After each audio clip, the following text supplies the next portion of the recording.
How to control Tasmanian grass grubs. Tasmanian grass grubs can do extensive damage to lawns, ornamental plants and trees, consuming all their foliage and blooms. Implementing control measures at the first sign of trouble is critical. Altering the biological development of the grubs is the most effective way to rid yourself of the pests.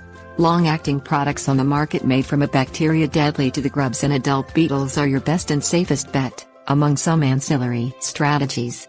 An additional way to cope is to attract birds to the area that eat the grubs. A mass planting of feverfew, which the grubs and beetles do not like, might also work. Grubs are a nuisance that can be difficult to deal with, but a combination of strategies should yield a reprieve from their destruction. Things you will need: biodynamic treatment to control grubs, such as Balance BioShield, feverfew plants, heavy compression roller. Apply a biodynamic agent to the soil. This agent will introduce a bacteria that will consume grubs and beetles. Dig holes in the affected soil during the early fall months, roughly 1 to 3 inches deep. Pour the granules into the holes. You need to deposit roughly 60 pounds of the granules in holes for every 2.5 acres of grass, lawn, pasture, etc. Cover over each hole with soil so that the bacteria is not exposed to ultraviolet light that can kill it.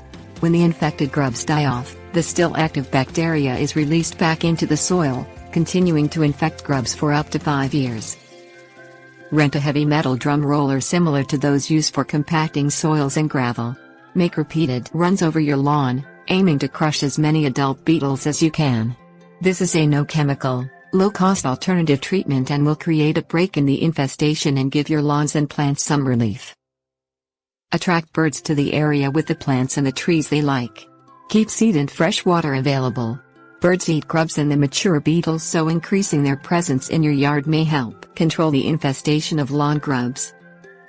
Create a mass planting of feverfew in and around infested areas. Tasmanian grass grubs and beetles do not like feverfew, and this may act as yet another layer of low-impact deterrence and biological control. Tips: warnings. Insecticides that contain phenitrophion are effective in killing Tasmanian grub larvae and mature beetles. It is also extremely toxic to humans and animals.